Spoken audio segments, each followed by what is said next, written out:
Hello and a warm welcome to a brand new episode of the Investor Education and Awareness Initiative of Aditya Birla Sun Life Mutual Fund in association with your favorite personal finance magazine, Outlook Money. Ladies and gentlemen, the second wave has taught us that uncertainties of any magnitude can be set back to your financial goals.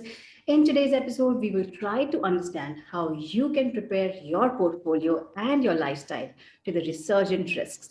Our topic is Prepare, Don't Predict, and as thought provoking, the session name is We Guarantee the session is going to be much, much more. Esteemed panelists, give me a thumbs up and a yes if you agree. Mr. Harsh was a very first person. Love the spirit, ladies and gentlemen. Absolutely amazing. And I'll take a deep breath and I'll calm myself down before introducing these rock stars. We have with us Mr. K.S. Rao, Senior Vice President and Head, Investor Education and Distribution Development, Aditya Birla Sun Life Mutual Fund, an alumnus of IIM Calcutta who has spent, ladies and gentlemen, over 2 decades in the mutual fund industry, and in his current role, he leads his organization's efforts towards investor education and distribution and redevelopment. Welcome, Mr. Rao. Thank you so much. Sir, you had us at IIM Calcutta. I just kept getting better after that. What a fantastic journey. How are you doing today? Good, great, awesome, fantastic.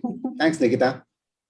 All right, ladies and gentlemen, our second speaker for the session is Mr. Amit Trivedi, author, speaker, blogger, and trainer with over 26 years of professional experience in capital markets.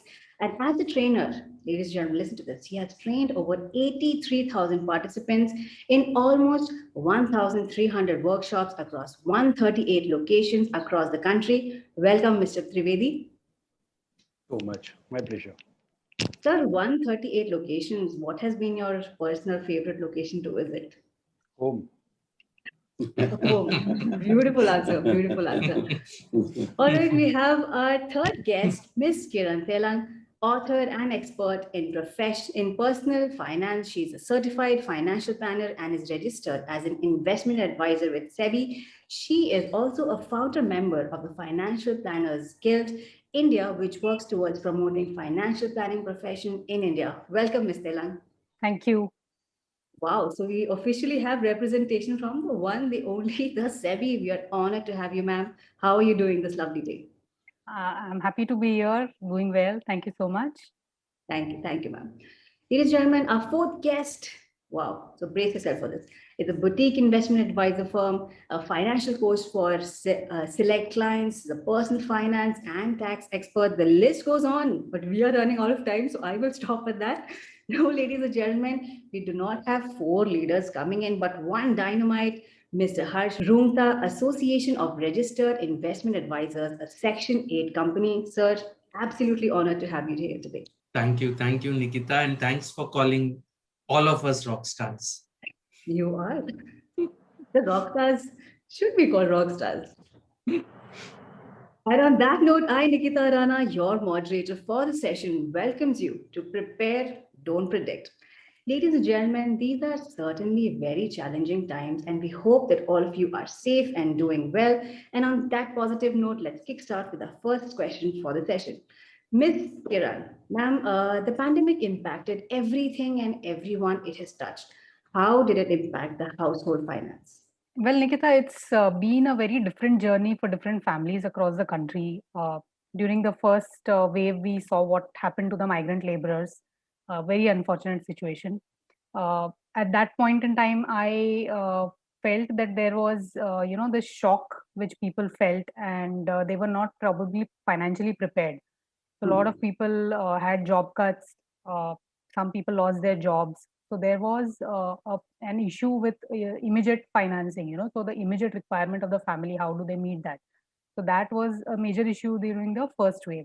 Now, when the second wave happened, people had just probably emerged out of that situation, and it was even worse in the second wave. And people, if something happens to me, we saw people asking questions where what if both the parents are no longer there? How does the family then manage? I mean, there could be minor children, there could be dependent senior citizens at home, parents of in the family. So those were the questions that started arising in the second wave. But everywhere, money was a major issue because people were facing medical emergencies. In our country, we see that a lot of people still don't have health insurances. So the burden on the personal finance of the family was huge. And if the whole family is suffering from hospitalization, or there could be medical costs or any side effects, the impact is terrible. I mean, a lot of people have faced this in this time. On the other hand, we also see that many people were protected. There were people who were working in industries which were doing really well. So they, in fact, had salary increases, they had their bonuses. And on the other side, there were no vacations to be taken. There was no spend on lifestyle and luxuries. So there was an increased saving in those families. So we see this dichotomy where, there are some families which are facing very difficult times and other families which are, flush with money. So all this money is probably also getting invested because there is no other avenue to spend it right now. I think overall basis, this is what I saw over the last 14, 18 months that we've been facing this COVID situation. Absolutely wonderfully put, Kiran ma'am. I think, there's this very lovely saying which actually got changed, which is a century-long saying that people say that we're in the same boat, but people realize that we're not in the same boat, we're in the same storm. Do you agree to that? Absolutely, absolutely. We are in the same storm, but we are in different boats. I mean, that this is something which I read on the social media and absolutely agree to that. And each one has to realize, I mean, what is your own personal situation and react accordingly, react, prepare. Obviously, nobody can predict what happens, whether we'll have a third wave or whether it'll get over here, how long this is going to last. We have no idea, absolutely. Completely agree, Kiran ma'am. So, ladies and gentlemen, what we understand of Kiran ma'am's amazing explanation was the dichotomy and the unpredictability of situation got to us. So, just extrapolating on this point and going to Mr. K.S. Rao, sir, the unpredictability of the pandemic was like a thunder strike to both market and expert, not just that, to just about everyone, everybody. So, do you believe that there was anything that the investors could have done different? If yes, please guide us as to what would that have been. Yeah. Thanks, Nikita, for having me here. And indeed, it's great to be part of Outlook Money Journey on month-on-month shows coming here to educate investor and empower investors. We are glad at Aditya Birla to be part of this initiative. I'm great to be partnering with Harshji, Kiranji, and Amitji today. I think it's like, it's now this new normal has become over 16 months. And it's quite unpredictable, as Kiranji was telling earlier. It is not only unpredictable, it's unforeseeable. And some of us may call it a black swan event. Somebody would have seen that. And some investors may be a little smart enough to do something having prepared for it. And what is the message we can look at is, how I could have done differently. When you are unforeseeing and it's unpredictable, what you can do differently, nothing. And what is that we can do is you can prepare for it and you can plan for it. And, some of the smart investors who would have done, and basically those who have planned their finances right, and those who got their personal financial advisor, probably something they would have planned for their contingency funds, they would have planned for their health insurance, they would have planned for this life insurance, because these are the most important than your asset allocations. Some of us during this situation, I think have seen over a period of last 16 months, people are asset rich but liquidity poor. And they couldn't do anything. The money is not available to them. And I have seen people, they succumbed to the virus, but they couldn't complete their will or nothing, and they left out all the assets, which their family or their children, they can't even use that now immediately. And apart from that anxiety people got, that how you can get that asset to be passed on smoothly, that probably what we can do is, as a topic goes for the today, it's you can't predict, but you can prepare. I remember this is an article written by way back in Howard Marks. It is in November 2001. And when he was talking about how you need to prepare for it when you are not predictable, when things are not, and neither the markets nor events will be predictable. All that what we need to do is you can plan for certain things for your life in such a way, expecting the unexpected, and do those basics right. I think that's where we need to go back to the basics. Sir, what a line. People are asset rich but liquidity poor. This absolutely applies to me, but only the second part, liquidity poor. It's very unfortunate that that is the line which sticks with me. So, sir, you mean to say you can only control so much, right? You can only control the controllable, and there's nothing to be done. Wow. I'm sure if there was some other leader, they would have said so many things. This could have been done, that could have been done. But the plain answer is nothing can be done. And yes, so we'll just put pick on this point again. So let's come to our market expert, Mr. Amit Trivedi. Sir, the markets are at an all-time high and are breaking records by the week. Nazar na lage, but this is exactly the time when investors and pundits start speculating its sustainability and predict a crash. What is your take on this? So let's come back to the same thing that both Kiran and Rao sir also mentioned. You can't predict, but it still is the most favorite game played in the markets. People try to predict. And when you talked about controlling the controllables, prediction is non-controllable, and still people try it. Unfortunately, whatever I've seen, the track record of forecasters is very, very poor, and poor not in the sense that they are most of the times wrong. I mean, half of the time they are right and half the time they are wrong. So you don't even know whether to bet with them or bet against them. I mean, there's an equal probability of your bet also going wrong.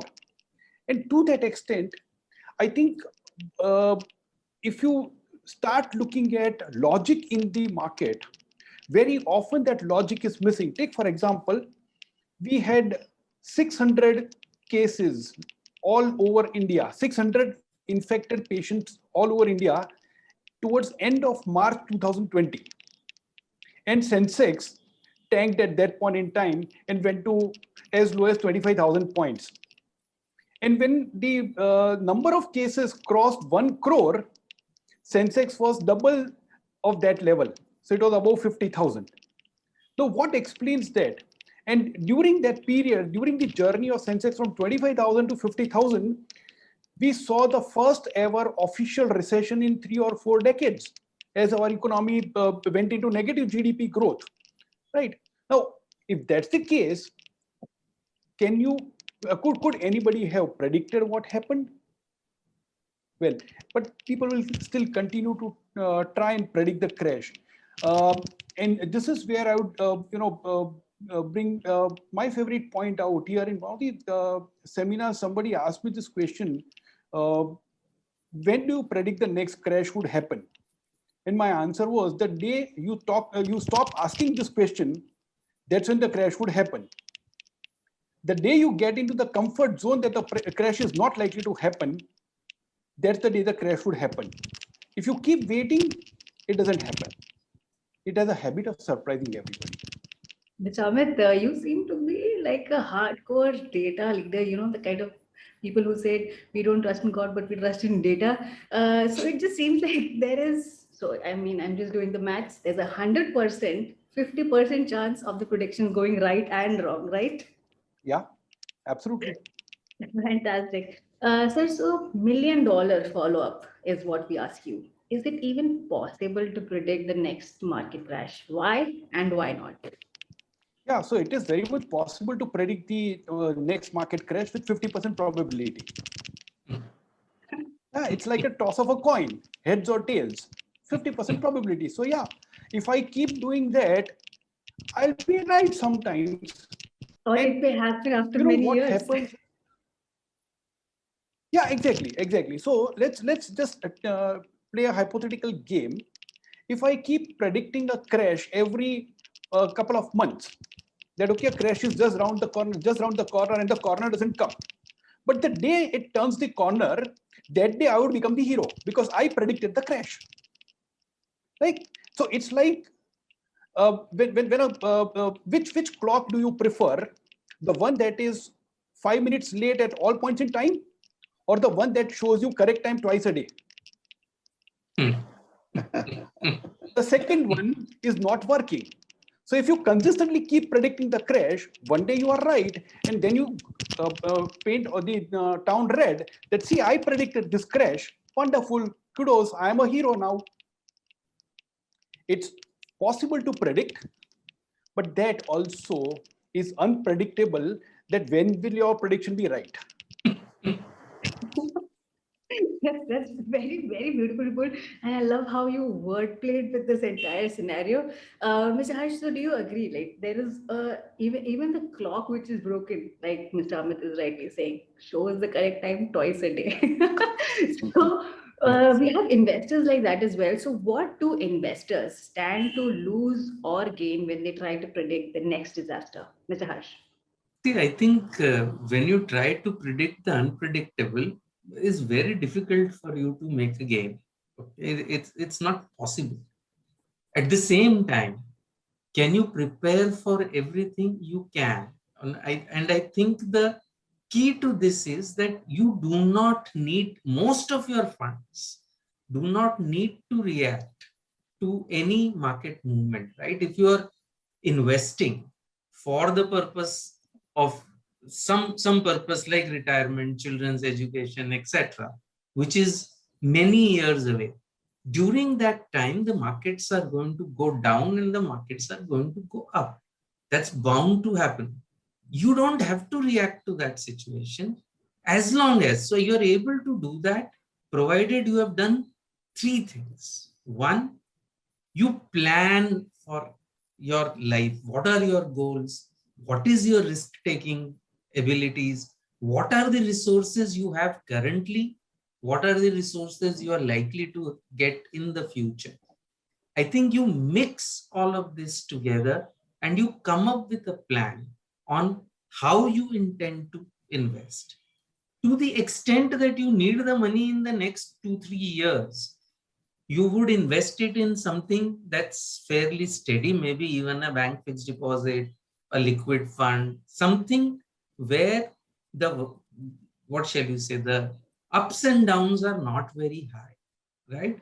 And therefore, what happens to the equity markets? I think markets, we keep talking, everybody means equity markets, we just call it markets. I mean, debt markets are sometimes even more going up and down than equity markets, but very few common people are affected by it.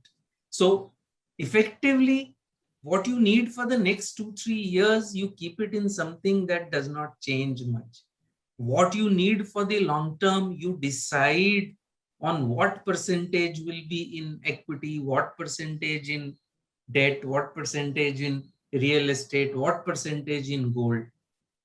To the extent it is equity, gold, etc., you need to reconcile that much before your goal comes, you are going to see this go up and down.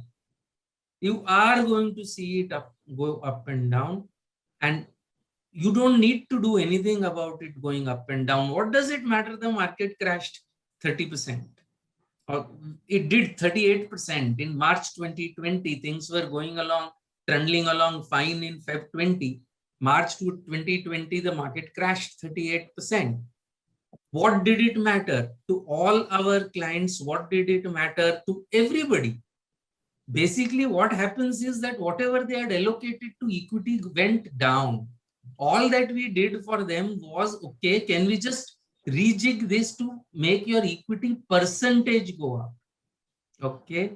And we did that slowly. Same thing happens when there is a abnormal rise. When there is an abnormal rise, the equity percentage goes up. You just adjust that to make sure it is as per whatever your plan is. It's like planning a journey at a certain speed. And if the speed goes up, you ease off on the accelerator a bit. If the speed goes down, you push the accelerator a bit. But decide on that speed in advance. Then those decisions are not emotion led. Those decisions are based on a framework and most likely to be right. My God, Mr. Harsh, I think if we had to sum it up, it would be respond, don't react. I think that is the crux of the entire thing. Mr. Rao, Mr. Harsh, one question for you. This seminar is going beyond just being a financial seminar and a much needed philosophical class for you. Agree to that? Yeah, absolutely. I think, the everything is a philosophy, right? Even for investment, you need a philosophy, and that's where your success will come. Otherwise, you end up either winner or loser.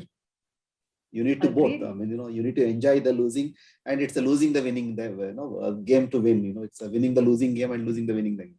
I agree, ladies and gentlemen. I feel, like I said, going beyond the financial webinar, this is exactly what we do at Aditya Birla Sun Life Mutual Fund and Outlook Money. Mr. Harsh, our next question to you is: what, according to you, were some noteworthy, critical personal finance lessons that the pandemic taught us? Why just look at the bad side? I mean, pandemic has taught us so many lessons. So, what is your personal favorite financial lesson that it taught? I think I won't call it favorite because it was not a very positive lesson. Okay. But yes, it was a very instructive lesson. In my case, I had learned that lesson earlier, but I think this lesson was brought home to a lot of people during the pandemic, that life is very uncertain and that we need to prepare for it. And I think one of the biggest areas that uh, two, three biggest areas. I think one of the biggest areas. I mean, lots of people who never in their life imagined they would have to take that decision. And these are people like us. These are not statistics. These are people you and I know. They have had to take decisions regarding whether their brother, whether their father, whether their mother, whether their spouse, whether they should be put on the ventilator or not. Okay. Now, these are decisions, these are emotional, these are, I mean, financial, and these are decisions that have repercussions. I mean, they have long lasting decisions. These are decisions you have to live with the rest of your lives. And how prepared are we for those decisions? We have no clue. I think most of us have no clue what our loved ones want should a situation like this occur. I think all of us need to have that conversation with our loved ones. Okay, unfortunately, some of us have learned it through hard experience. I think we need to have this experience with this conversation with our loved ones. What would they want done should something happen that requires, you know, artificial life maintenance systems like ventilators? Those are tough decisions. Believe me, I think at least it's a very, very tough decision to take, even in the best of times when money is not really a matter. Even then it's a tough decision. You throw money into the mix, it's an almost impossible to take decision without knowing what the other person would have wanted. So it becomes just a tad easier when your spouse who's, on the table there, your parent when he's on the table there, if you have had that conversation in advance as to what they would have wanted if such a situation comes up, that makes the decision a little easier. Not totally easy, but a little easier. I think that is one. And second, this whole thing of, oh, I will never die. Only other people die. I will never die. So, I mean, not preparing wills, not, I mean, we have had cases where people, I mean, I specifically know of a case where very senior executive in a large company, he suddenly died due to COVID. His spouse, homemaker, both children in the US. Now, the spouse had rough idea, okay, we are doing okay, but she had no idea what their assets are, what is to be done, who to turn to in such a situation. I think this is as irresponsible as, drinking and beating your spouse. Okay, not involving your family in these financial decisions is extremely irresponsible. And I think we are all responsible people. We should think about these things and talk. And I think that is the role that, say, an advisor plays, where we nudge clients to talk about these things. In Indian families, some subjects are taboo, right? Death, money, sex. I think at least let us start talking about death and money. Mr. Harsh, what a bitter truth. But I mean, these are uncomfortable conversations to have with your loved ones who are here with you and talking about. But I think the kind of situations that we are going through right now, right? These are irreversible, permanent, absolutely unpredictable. But ladies and gentlemen, like Mr. Harsh said, bitter truth, uncomfortable conversations, but much needed, much needed. Mr. Harsh, what an enlightening truth that was. And we'll definitely make sure, all of us, at least I know for a fact that I will start with my family post this session. Thank you so much for that. With Kiran, our next question to you is the pandemic made us experience the unimaginable, right? The unpredictable, the unimaginable. In such a scenario, how should one look at one's financial plan? And what are some of the steps you would recommend to your clients to safeguard them against potential disaster? Let me pick up from where Harshji left it.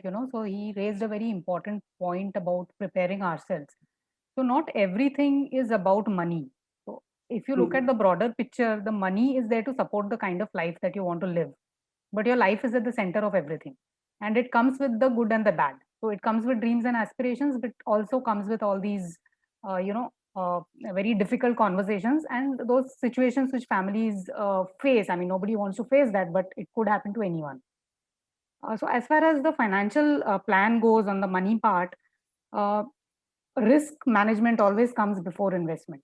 So risk management would include having sufficient money in liquid assets. I mean, it could be bank fixed deposit, it could be liquid funds, it could be other debt instruments which support you in the time when there is no other source of income, or there is an unexpected large expense which comes up, or there is a situation like a job loss. So you should have sufficient money to tide over that difficult phase in your life. It could be 3 months for some people, it could be 6 months, it could be a longer time. So that will depend on your personal situation, what industry you work in, what is your family structure and size. So it is different for every person. So that part is the basic, which is, we call it as a contingency fund or an emergency fund in financial planning parlance. So you need to have that in place. So that is your immediate support. On the second level, you need to have sufficient insurances. Now, insurances, I mean, it's not only about life insurance. When we generally talk about insurance, people know it is life insurance. Now, people have started understanding, yes, health insurance plays an important role. So, life insurance, health insurance, I would also say critical illness cover and a personal accident policy. I mean, this probably broadly gives you a cover for the most difficult situations that any family could face. So each of these plays its own role in terms of uh, how you can protect your family.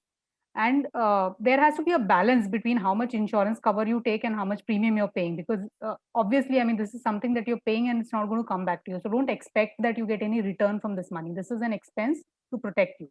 So once you have this protection in place, and then you need to go to your investment. And like Harsh ji also mentioned, that your long-term goals don't change. I mean, life goes on, right? You're still going to send your kids abroad for studies, or they're going to get married. So you'll have those expenses. You're going to retire one day and you will need to draw income. So those goals do not change. There are these hiccups which come in form of the current situation of COVID, or there could be other situations in the families.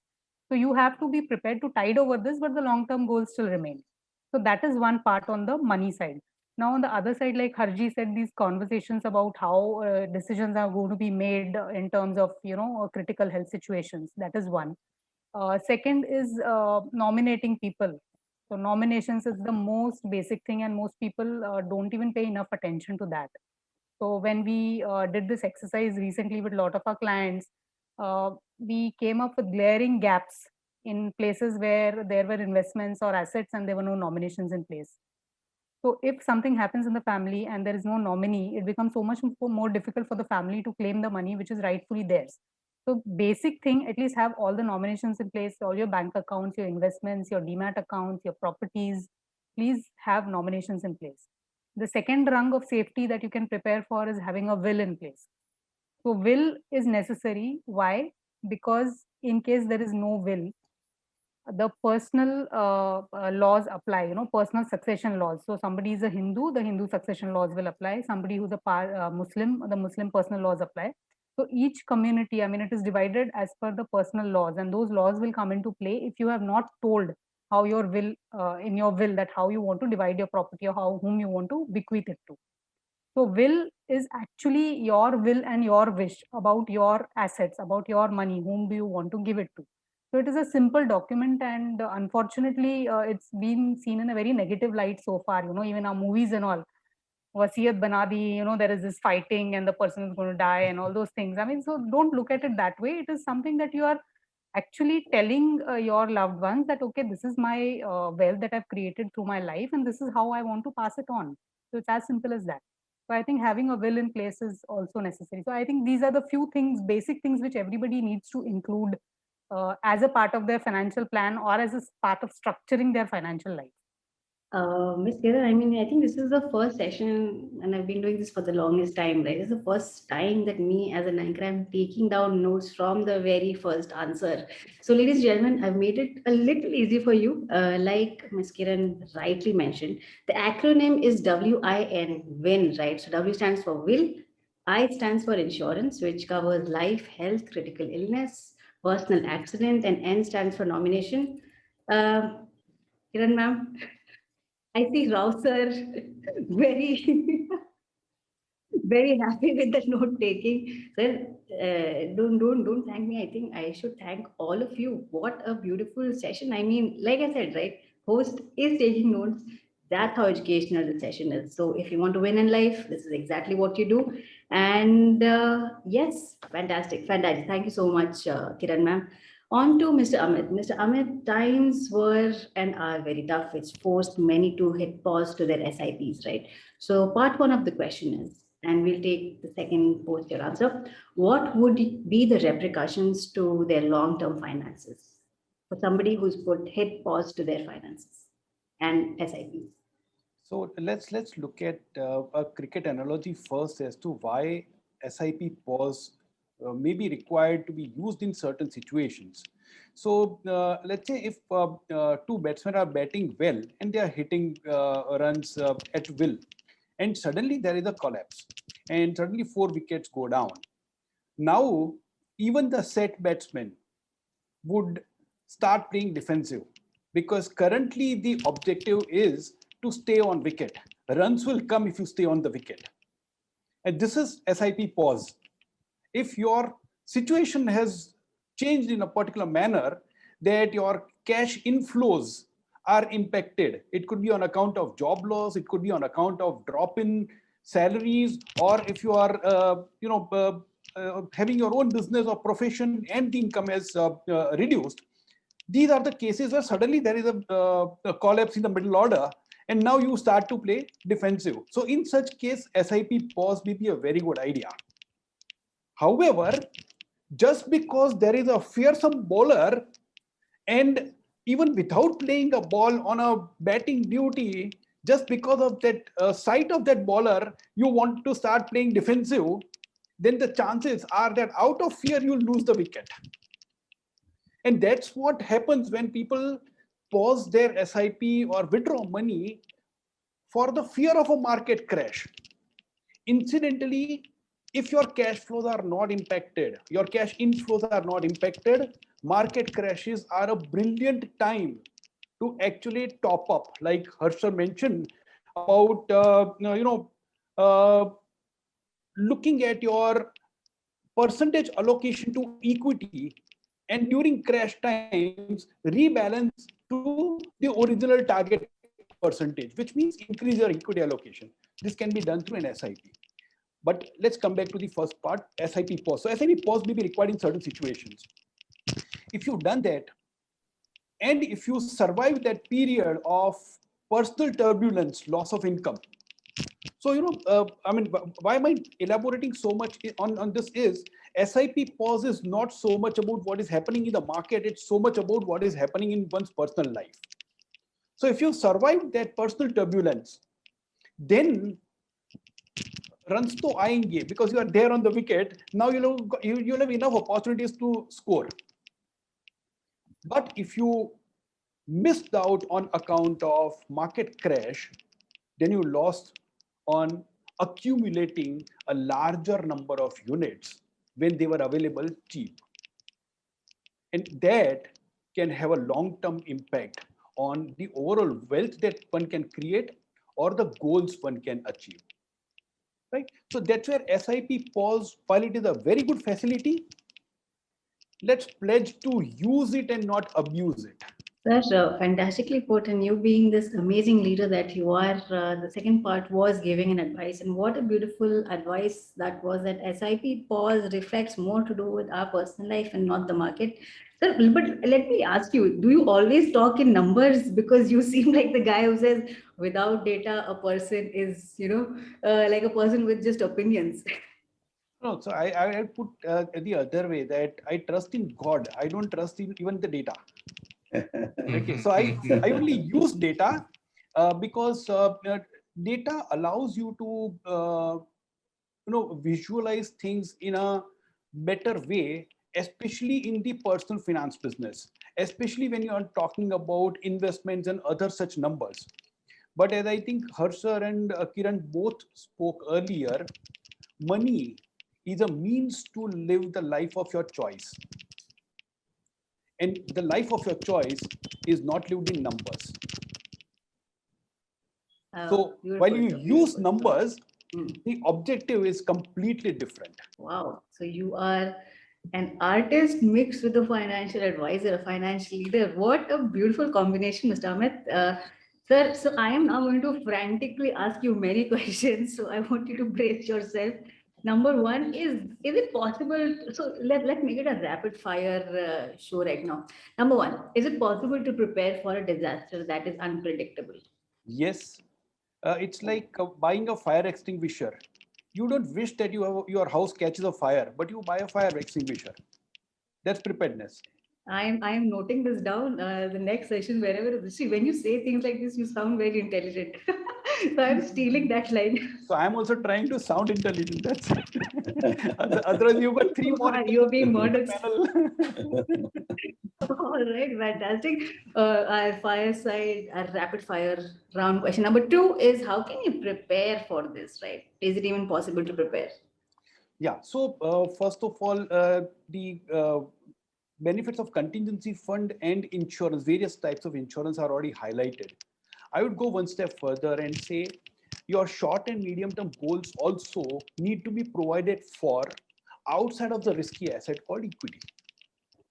That's the third level of preparedness. And even in the long term portfolio, also, depending on your mental makeup, you may need to hold some safe assets like, and just for the term I'm using, a cash in the portfolio or liquid fund in the portfolio. Now, look at the benefit of that liquid fund. If you are somebody who panics at the drop of a hat, then you are likely to withdraw money from your investment accounts when the markets crash.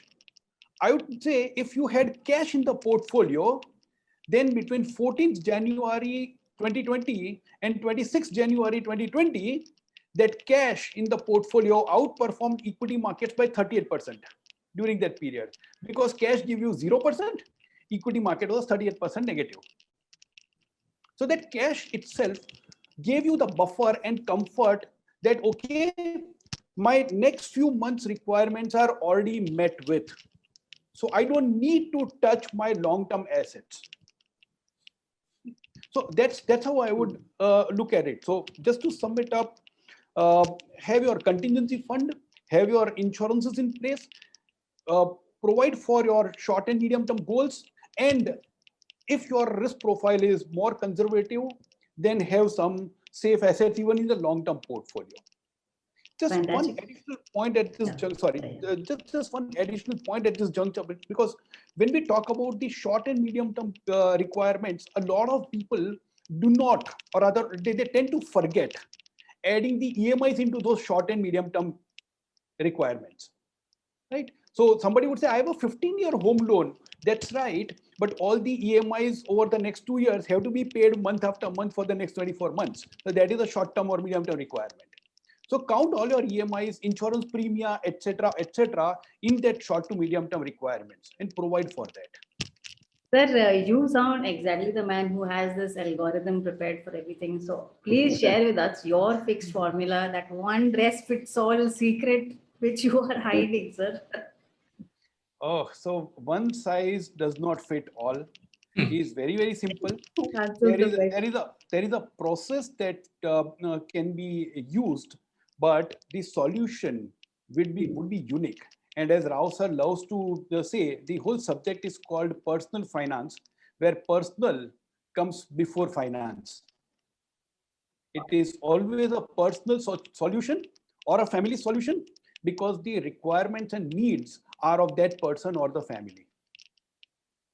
Wow. Wow. Okay. I think whenever is it that I do my section, I have so much, so many lines that I can just say and sound intelligent. Fantastic answer, sir.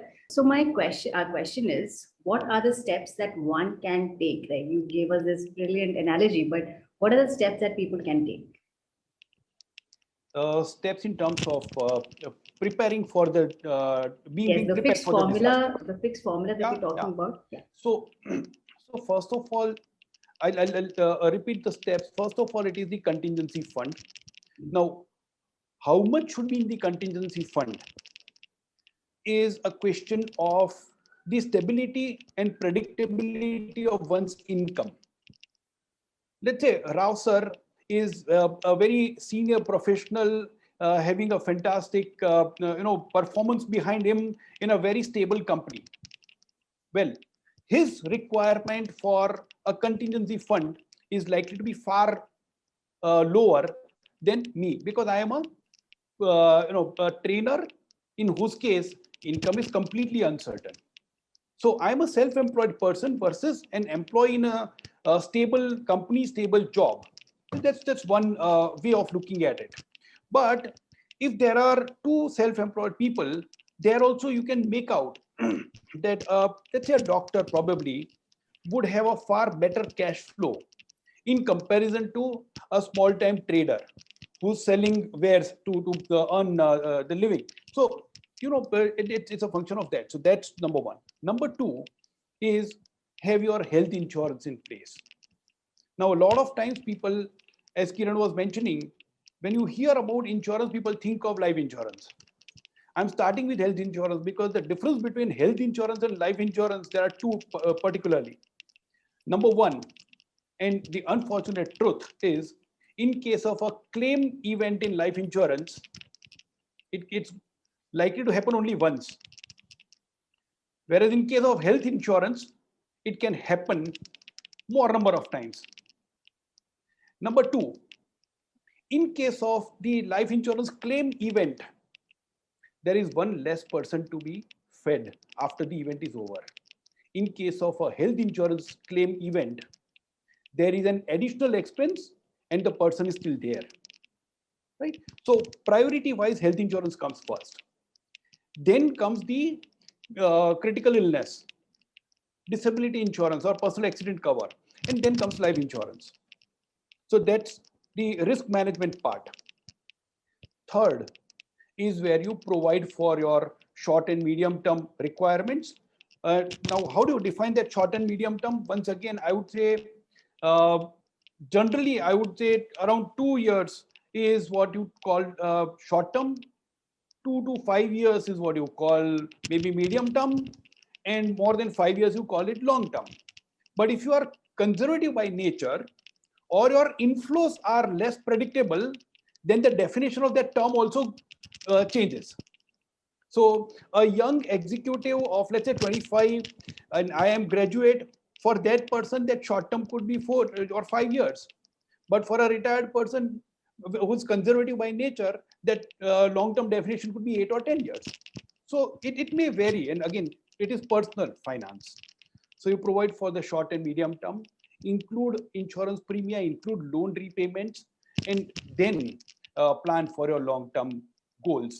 If you done that, then the chances are that there is a financial ability to stay invested through that crash period. Sir, thank you for that wonderful answer. But I am personally even more thankful to you, and I'll tell you why. You could have totally used my example against Rao sir to show the highs and lows of finance. But you being super kind, you compare it against yourself. Thank you so much for that. Fantastic. All right. Coming to Mr. Amit again, lovely answers. So we'll keep on asking lovely questions. So if there is no way to predict the grand fall, right, what can investors do when disaster really and finally strikes? So, and the disaster happening in the market is very different from disaster happening in a personal life. When a disaster strikes personal life or a family member, that's where you have to plan for. Rather, there are the two potential losses. One is a potential financial loss. So let's say an income earning member becomes incapacitated or uh, you know uh, dies. That's a financial loss. But whether that person is earning member or non-earning member, there is always an emotional loss, right? Now I mean, though you said that this goes into philosophical discussion, I'm not going to venture into that discussion because that emotional loss can be handled, or one can prepare for that emotional loss through spirituality, philosophy, etc. And I'm not an expert on that, so I'll skip it that. Skip that part. But the financial loss is where largely the contingency fund and insurances would come in. Right? So that's the personal tragedy part. Now comes the uh, external tragedy, which is the market-related tragedy or disaster or whatever. That happens on account of two things. One, either the economy itself goes into a problem, or the markets go into problem even when economy is okay. And we've seen both kind of instances over the so many, I mean, maybe decades or centuries also. And in all these cases, once again, if there is an economy-wide impact, then it's a systemic impact. A larger number of people are going to be impacted. So to that extent, if it happens to everybody and it happens to me also, at least there is some solace. And to that extent, the emotional loss is little less because everybody is impacted. But if my portfolio goes down, whereas others' portfolios are not going down because they are invested in fixed deposits and gold, then that's going to be a severe challenge. So there, financial impact versus psychological impact. Again, financial impact, you need the firepower to stay invested through that period of turbulence. And once again, the steps that we discussed, those will come into picture once again. But the emotional turbulence, once again, it's a very, very different subject. And over the years, one tends to develop that thicker skin. And that's the only solution. Thick skin is the only solution, rather, against that psychological problem. Mr. Amit, fantastically put. I think, like you mentioned, right, there's this peace in knowing that we may not be in the same boat, but the storm is available everywhere, and that just unites us in such a tragic time. Mr. Harsh, till now we've spoken a lot on tension-inducing topics. Let's ease our audience a bit. How do they prepare for prosperity and protection against the market mayhem? So I think it is the again that's a philosophical answer, right? We talk about so much about disaster and things like that. Actually, it's equally difficult to deal with prosperity and good times as it is to do with bad times. I think when I mean if you take that if you are not affected by the pandemic, and there are some people like that, and you're doing financially well and your investments are doing well, or at any other time, that again, when prosperity is there, again the issue of how to deal with that comes. And again, the same thing that I had mentioned, how you deal with disaster is how you deal with prosperity with a good market. I think the principles remain exactly the same. Does it matter to you really? I mean, so people will ask, the markets are so high, should we take some profit? Okay, should we book some profit? And I think the answer to that is exactly the same. What was the planned allocation to equity, planned allocation to debt, planned allocation to gold. Obviously, if the equity markets have gone up, your allocation to equity would have percentage wise gone up. To pare it down to bring it back to the plan, I think does make sense. It should be done, but to that much extent.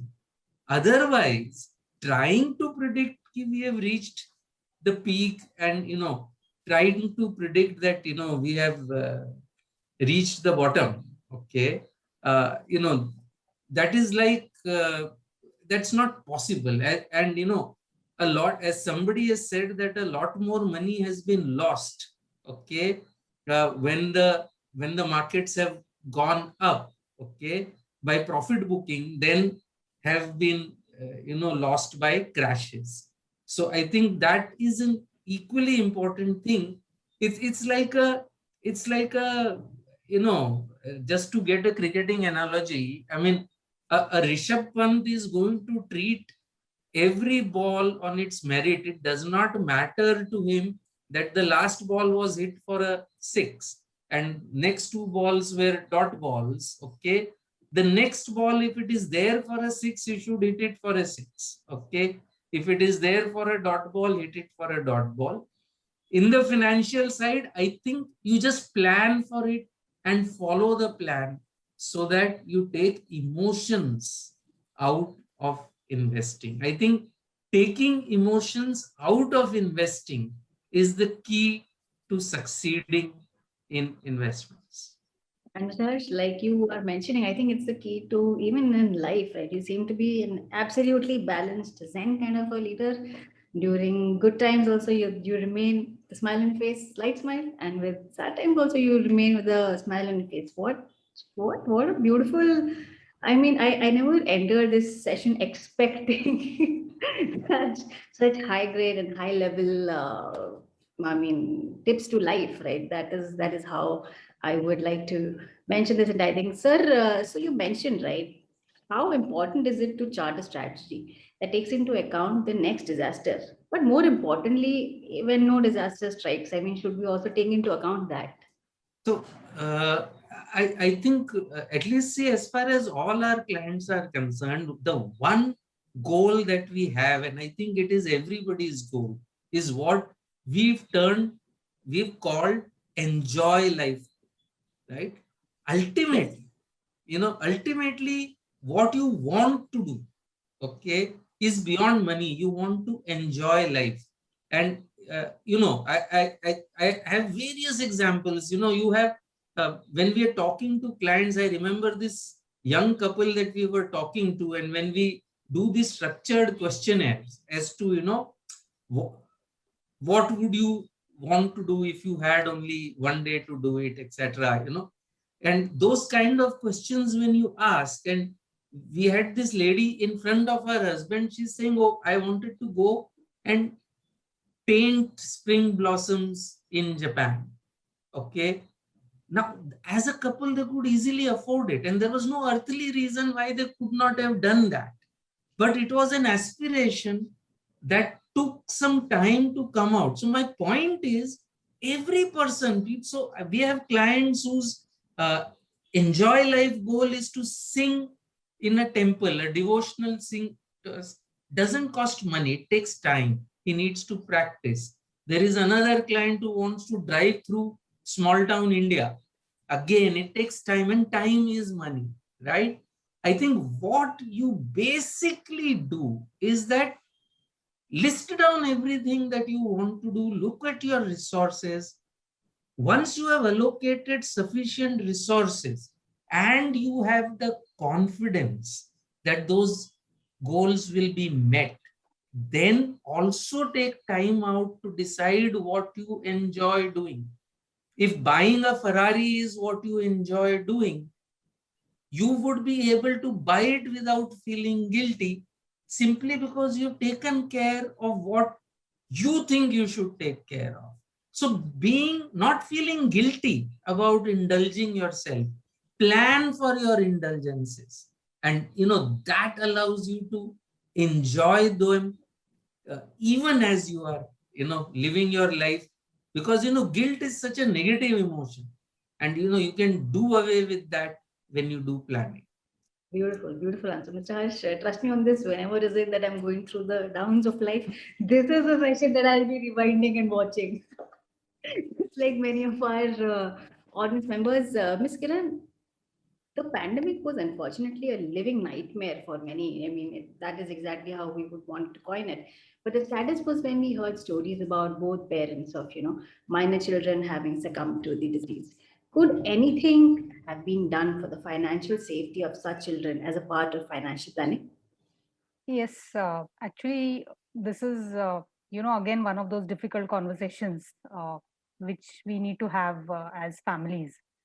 So, in a situation where both the parents are not there, children are still minor, the best way to prepare for that is testamentary guardianship. So, this is a technical term. What it means is when you're writing a will, you also put the name of a person whom you want to, be the legal guardian of your children in case both the parents are not around.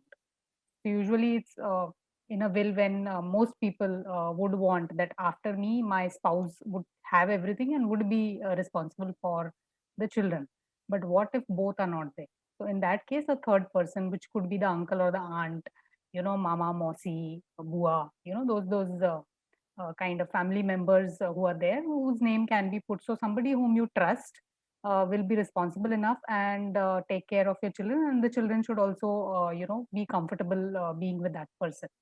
So it's a difficult conversation. It's something that you need to think about. So we are facing such a difficult predicament where we are urging people to put nominations, urging people to make wills, and then we talk about these things. So it's a huge, mountain that we have to climb still. So we are just trying to create awareness. Okay, these situations are arising. It was pretty uncommon before, but now with this pandemic happening, we are seeing lot many such cases, and we wouldn't want a situation where either the families are wanting to take care of the children and they're fighting, or nobody is there to take care of the children. So see, we don't want to think of such things, but there could be too much money or too little money, and both these situations can create problems. So we wouldn't want the children to be in such a situation, caught in middle of a crossfire and nobody to take care of them. So the parents have to think of these situations and provide for them by writing a will. That is, I think, the simplest way. In families where there is large amount of wealth which the children are likely to inherit, maybe a trust creation can be an option. So that provides a little more safety in terms of the wealth that the children will finally inherit when they come of age. So in case of large families or large amount of wealth, I think a trust also could be a workable solution. Yeah, ma'am. I mean, difficult to do. It is even difficult to hear all this. But like you mentioned, right? Tough times call for tough actions, and we're so thankful to you for such an amazing guidance. Ladies and gentlemen, we're down to our final question, because there are multiple panelists that we have of the session. We'll start off with Mr. Rao. Mr. Rao, what's your golden? No, let me make it platinum. Your platinum takeaway advice to our lovely audience members. Yeah, thank you so much. I think, but I loved that entire conversation. It's very engaging and very thought-provoking from everyone. I mean, though you want me to put it in a shorter word, but I look at all this session. I mean, it's when we look at when you can't predict when you need to prepare. This is a time when we have seen this new normal. We all need to reimagine. And this reimagining this life is you need to look at everything as a you need to really relook at your emergency funds, and you need to recalculate your insurance needs, and it's a time for you to revisit your financial goals, and you need to rebalance your portfolios, and you need to it's a completely reassess your budgets. I think this is a time for us to reimagine. I mean, I keep saying to the people, all of us know our DOB. Anybody asks, we can tell this is my date of birth, and what we do not know is DOD when it comes. And between this B and D, the intermediate letter is called C. That is a choice. And the choice which you take, sometimes this choice is a critical conversation today. That is a double C. And these critical conversations will make you to either make a life comfortable as long as you live. I think you put it very rightly, WIN. And that another WIN for us is what is important now. What is important now is that critical conversations that leads us to get there. And somebody said very rightly, there are old investors, there are bold investors, but there are no old bold investors. It's all that we need to do is to sum it up. I think a lot of it happened philosophically. I can only sum it up in such a way: plan purposefully, prepare prayerfully, and pursue persistently. Then you accomplish what you want to accomplish. I think that's where I look at, and I wish all the good luck for the audience. Thanks for this engaging session, Nikita. Fantastic, Mr. Rao. From DOB to DOD and everything in between is the C. It is the choice. Fantastically put. Mr. Amit, what's your platinum takeaway advice for our lovely audience members? Because we've talked a lot about philosophy, I'll start with a prayer, and this is a prayer known as the serenity prayer. It says, God grant me the serenity to accept the things I cannot change, courage to change the things I can, and wisdom to know the difference. What the pandemic has taught us is there is only so little that is within our control, and all that is in our control is the C that Rao sir was mentioning, the choices. Number two, the actions linked to those choices is also in our control. And what is not in our control is the outcome. And that outcome is something that we have to live with. So we take actions, we don't live with the actions. We can't control the outcome, but we have to live with this outcome. And that's where making wise choices and knowing that difference, that's where the wisdom comes in.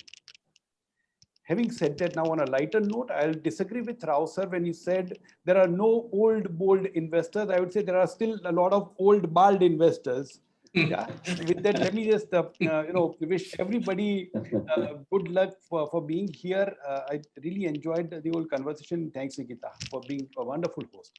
Thank you so much, sir. Thank you so much. Means a lot, and just extending your prayer to just about everyone. May God give us strength to get through these hard times. Thank you so much for the compliment as well, sir. You and just about everybody, Rao sir, Harsh sir, Kiran ma'am. You've been absolute delight to have. Miss Kiran, what's your platinum takeaway advice for our lovely audience members?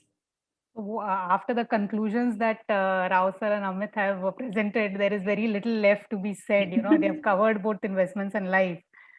Just a small take from my side is that planning is important. Action is even more important. So a lot of people want to do things, they plan in their head. They don't even reach putting it on paper. So take those actions, take those steps. That is the basic minimum that we can do, and we owe it to our families. Fantastic, fantastic life advice, Kiran ma'am. Harsh sir, same question. Like Kiran ma'am mentioned, right? Platinum, we've collected too much, little to mine, but but Harsh sir, please bless us with your platinum takeaway. So I would say that plan your life. Have a coach that helps you plan your life. Planning sets you free. It sets you free to enjoy and to achieve your potential. I think achieving your potential has to be the ultimate objective of any planning exercise, not just financial plan, any planning exercise. On investments, I think whilst we talk of lot of financial investments, I think investing in relationships, investing in experiences, investing in experiences that bring joy to you. I think these are things that are hugely underrated, and I think they should not be. And I think a coach allows you to see this wondrous scenario, and that is something I think everybody should have. Sir, if you would have continued any further, I would have tears in my eyes. Fantastically and beautifully put. What a session, ladies and gentlemen, by Aditya Birla Sun Life Mutual Fund in association with Outlook Money. That was, ladies and gentlemen, absolutely amazing. We loved it, and I'm sure you loved it as much as we did. Thank you so much, Mr. Rao, Mr. Amit, Ms. Kiran, and Mr. Harsh for your valuable time and insights. Thank you. And Thank you. Thanks so much. And ladies and gentlemen, thank you so much for watching. With this, we come to the end of the 9th session in our investor education series. We'll be back, not to worry, we'll be back with the 10th. Keep following to learn more. Until next time, stay safe, stay strong, and a great day.